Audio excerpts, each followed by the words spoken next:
जय गुरुदेव, जय माता जी, जय गायत्री माता। गुरुदेव माता जी और गायत्री माता जी की सूक्ष्म उपस्थिति में आगे अखंड ज्योति में लिखा है, राष्ट्र जागरण का आधार है परिष्कृत भावना।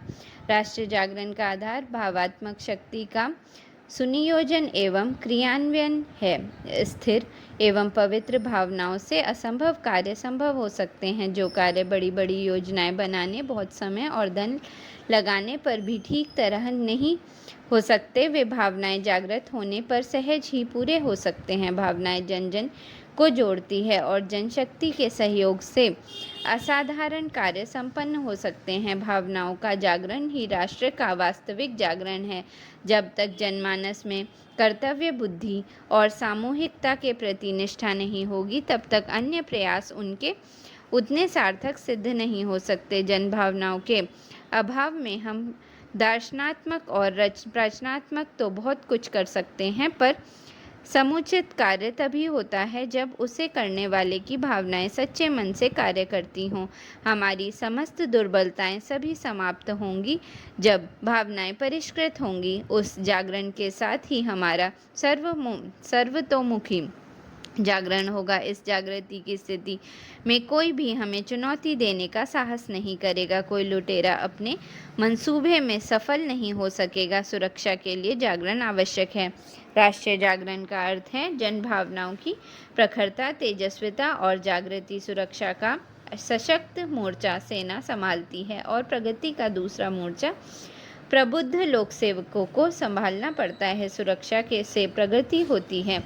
यदि जनता का मनोबल जागृत है और वह अपनी त्रुटियों का समाधान करती हुई प्रगति की दिशा में अग्रसर हो रही है, तो यह विश्वास किया जा सकता है कि इसकी सुरक्षा स्थिर रहेगी, प्रतिष्ठा पर कोई ऊंच आंच न आने पाएगी और सुख शांति की परिस्थितियां आगे बढ़ेंगी। किंतु यदि जनमानस का झुकाव पतनोमुखी चरित्र की ओर है, मनोबल और प्रयत्न शिथिल हो रहे हैं, तो यही समझना चाहिए कि बाहर का शत्रु हमारा भले कुछ न बिगाड़ सके, पर भीतर दुर्बलताएं बनी हुई हैं तथा वे ही नाश का कारण बनेंगी।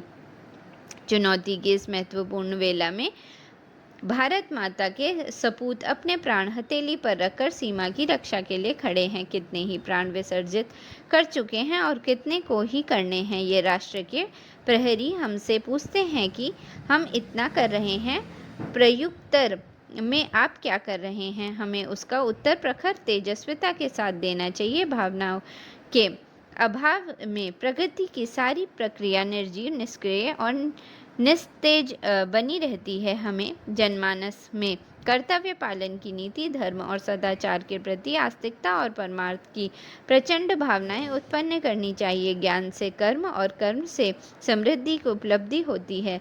जैसे विचार मन में उठेंगे, शरीर में वैसे ही कर्म बन पड़ेंगे और जैसे कर्म होंगे वैसा ही परिणाम सामने उपस्थित होगा। इसलिए हमें ज्ञान का, भावना का महत्व समझना चाहिए और उसके विकास का समुचित प्रयत्न करना चाहिए। संसार में जब भी भले या बुरे परिवर्तन हुए हैं, तब उनके मूल में विचार परिवर्तन की प्रक्रिया ही प्रमुख आधार रही है।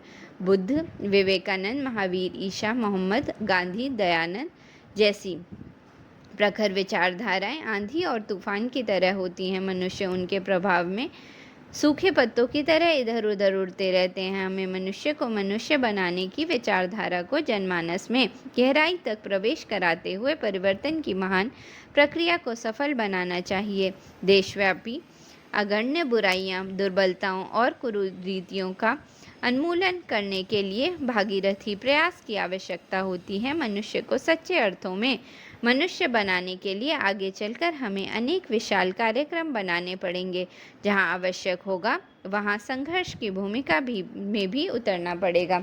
सबसे पहला कार्य यह है कि लोग इस परिवर्तन की आवश्यकता को समझें और उसके लिए आवश्यक त्याग करने के लिए स्वयं जागरूक हों। ऐसी बौद्धिक पृष्ठभूमि तैयार करने के लिए हमें आज से ही प्रवृत्त हो जाना चाहिए। यह कार्य जितना सरल है उतना ही महत्वपूर्ण भी है। छोटे कार्य को आज आरंभ करें, बड़े काम कल करने के लिए अपने आप ही सामने प्रस्तुत होंगे। नैतिक, बौद्धिक, सामाजिक क्रांति का कार्य संपन्न होने पर ही स्वतंत्रता का सर्वांगपूर्ण परिदृश्य दृष्टिगोचर होगा।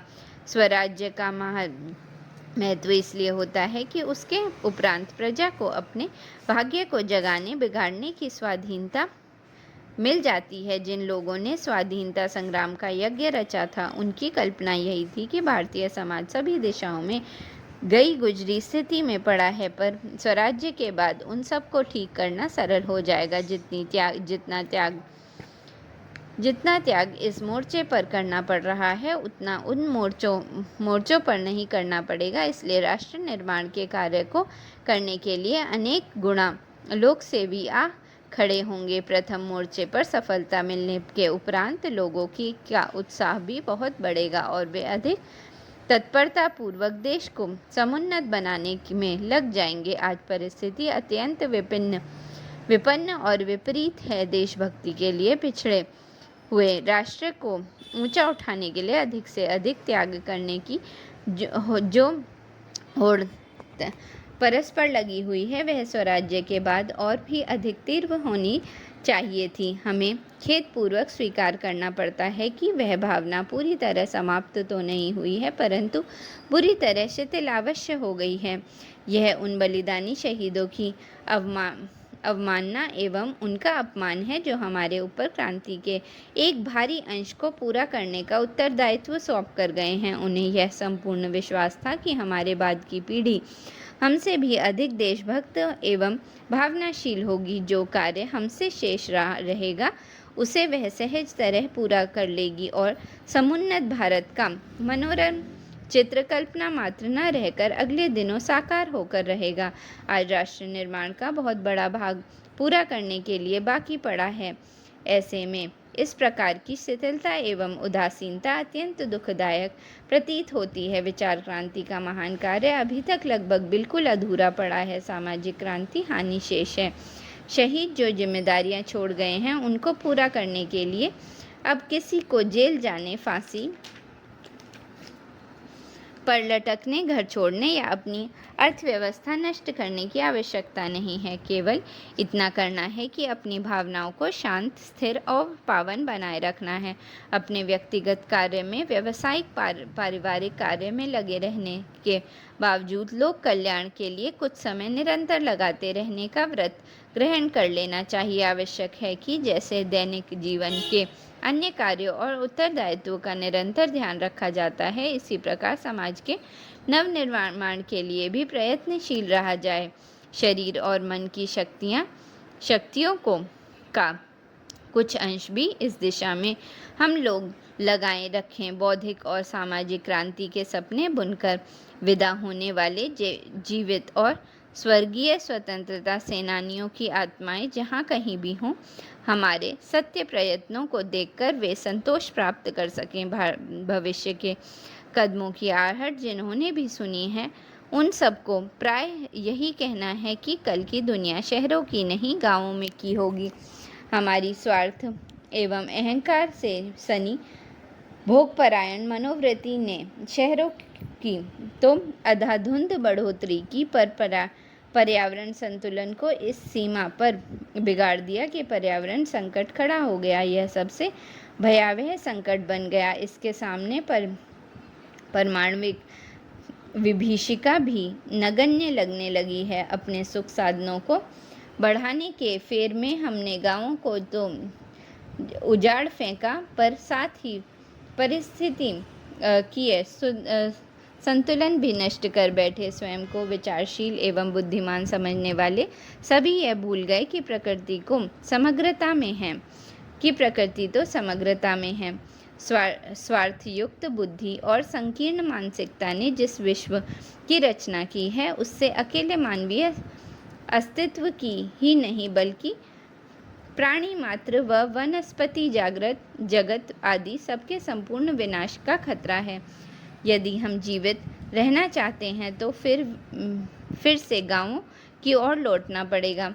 आज परिस्थितियों में मानवता को इस मोड़ पर ला खड़ा किया है कि ग्राम्य जीवन को पुनर्जीवित करने, उसका नवोत्थान करने के अलावा और कोई उपाय शेष नहीं बचा है। संयम और सादगी से ओतप्रोत ग्रामीण संस्कृति ही मानव को उसके वर्तमान अंधेरे से निकालकर उज्जवल भविष्य की डगर पर चला सकती है। प्रकृति एवं पर्यावरण को सुरक्षित एवं संरक्षित करके ही जीवन की परिकल्पना की जा सकती है। जीवन के लिए आवश्यक हवा, पानी और भूमि को परिष्कृत एवं स्वच्छ करना जरूरी है। प्रकृति एवं मानव के बीच संवाद का आधार हमारी संवेदना है। हमारी संवेदना जब संवेदित होगी, भावना परिष्कृत होगी, तभी राष्ट्र निर्माण का भागीरथ प्रयास अवश्य सफल हो सकेगा। जय गुरुदेव, जय माता जी।